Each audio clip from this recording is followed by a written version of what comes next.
Hi, welcome to my vlog where I'll get to document my progress on installing a motion tracking system to my green screen studio.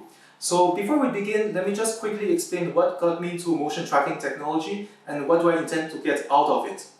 So as I got more into virtual production, I wanted to include a more realistic handheld camera movement as I'm filming live.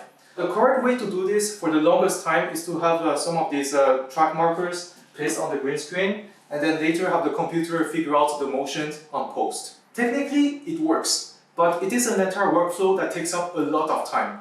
I personally would much rather spend more time on the creative side of filmmaking rather than on the technicalities. And this is what got me into motion tracking technology. How can I track and record the motions of my handheld camera without having to repeat the same process digitally on post? So based on my research and personal preference, I ended up picking Antilatency. My order came in 2 shipments. The first one, looking like this, it contains all the technological gadgets.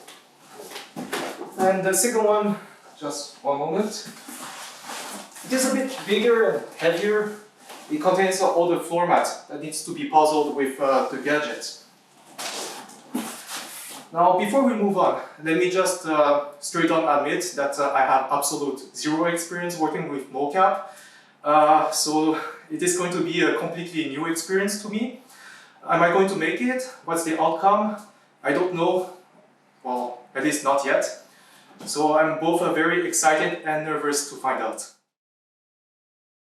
Okay, so I managed to get the floor mat and the sensors all puzzled together, and that was actually fun to assemble.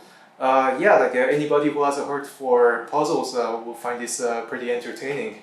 The next step was to connect the tracker to the socket and then to my computer. For some reasons I cannot really get it yet. When I try to connect the tracker to the rear panel of my computer, it just wouldn't recognize it, and that made me freak out a little bit.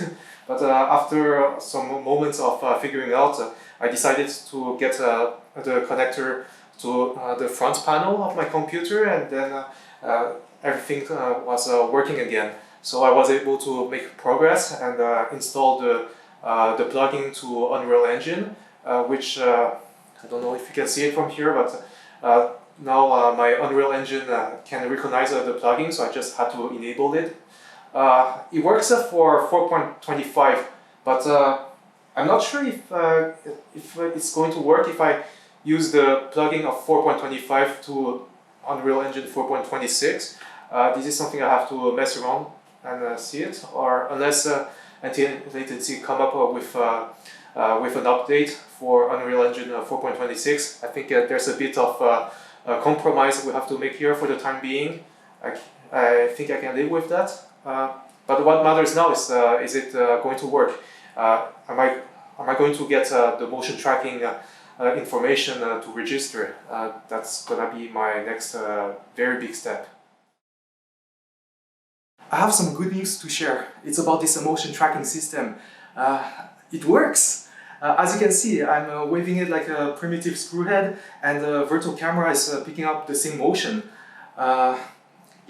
So we're at the end of this vlog. I'll say that for someone who never worked with mocap before, up until now, I'll call this a personal success. I can conclude that mounting the sensors and the floor mat was actually pretty easy. It's actually the fun part. The next part gave me just a little bit of beginner trouble getting it to connect and to run on my computer, but I was able to solve it pretty quickly. What matters in the end is that it works on Unreal Engine, but only up to version 4.25. So hopefully there will be an update for 4.26 soon. So my next step is to figure out how to mount this tracker to my video camera, and then spend a little bit more time getting used to this system, all new to me.